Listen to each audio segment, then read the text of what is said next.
Hello guys, good evening pa rin po. Based on sa first time na nagkaroon ako ng encounter patungkol sa mga modes ng scams, I think hindi na bago to, pero sasabihin ko pa rin po para sa kaalaman ng lahat. So ang ginawa may nagpakilala sa akin na kung si ganito, sabi sa akin hi, sabi ko naman hello, kamusta, okay lang naman. Tinanong ko kung taga saan, Manila, sabi. Syempre nagpakilala rin ako, syempre automatically kailangan natin nasa totoo lang. So as much as possible, kailangan maging loyal tayo sa ating kausap. Sa kalagitnaan ho ng aming pag-uusap, mayroon akong naging hinalagad dahil sa sinabi niya na hiram ako ng pera mo, sabing ganon. Siyempre ako si lalaki, mapagbigay din sa akin sino, pero yung sabi magpapahiram, pwede naman, sabi ko, kumare tawag sa'yo babe, maring gano'n ang sabihin sa'yo. Kaya lang ako hindi kampante kasi kung ano yung nagiging role or yung sabi-sabi na huwag basta-basta magtiwala, okay yun para sa akin.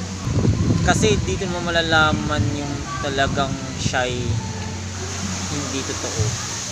Kung may message sa'yo na hindi na maganda, i-block mo na agad. Hindi ko ito magagawa kung dahil sa tips na paulit-ulit na sinasabi ng mga otoridad na nababalitaan natin, napapakinggan, napapanood sa telebisyon. So sa mga sandaling ito guys, walang pinipili ang mga kawatan online na ng pagsisend nila ng Gcash payments, for example, pati yung mga bank accounts, talamak. Halos lahat ng mga gumagamit ay may mga wala pang alam. Pero ang hindi nila alam, yung mga scammers, papetiks-petiks, kung sila man ay hindi nakakaunawa tungkol dito. So ang ginawa kong options ay para hindi makatakas yung isang user, kunwari yung hihingan ko ng totoong valid ID, isisend sa akin bago ko i-release. Kung ano man ang hinihingi, ibibigay ko, hindi ako maramot, pero ayaw ko yung niloloko ako. Kaya lang ibang galawang kanyang ginawa, kaya ang ginawa ko na lang para hindi maging abala, automatic block.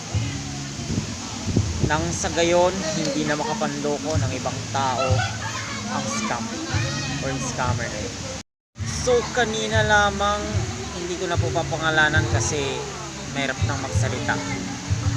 As much as possible, ayoko naman na sa duloy tayo pang magiging suspect or else. Kasi ikaw yung biktima ng scam. Kunwari sa isang text message, kung sabihin nilang congratulations, huwag agad maniniwala. Ikalawa, kung sakaling makarating ito sa inyo agad-agad sa inyong mga text messages or else, huwag nyo nang i-reply.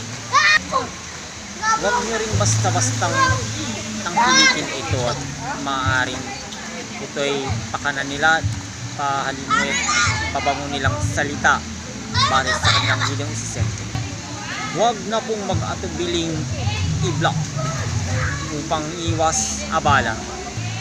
Paalala po, protect your property, protect your money against the scam. Nagpapautang, ganyan ang kawatan ngayon online. Hingan ka ng interest ko, no? Kunwari, syempre malaking halaga yan ang yung ipapuutangin sa kanila online. Kahit kunwari na si investment ko, no, Pero ikaw ba lalagay doon if malaman mo ito'y modus operandi na? Guys, wag na po nating i-replyan or ibigay ang lahat ng mensahe sa kausap mo kung ito'y madali ka namang hinala. Kasi kung nanghinala ka, ibig sabihin may kutob kang may bantay sa lakay sa pera mo.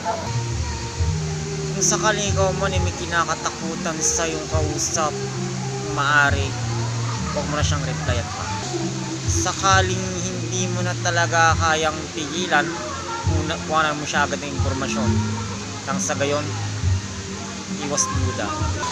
Kung wala siyang maibigay, automatic huwag mo na siyang kausapin pa or i-block mo na lang.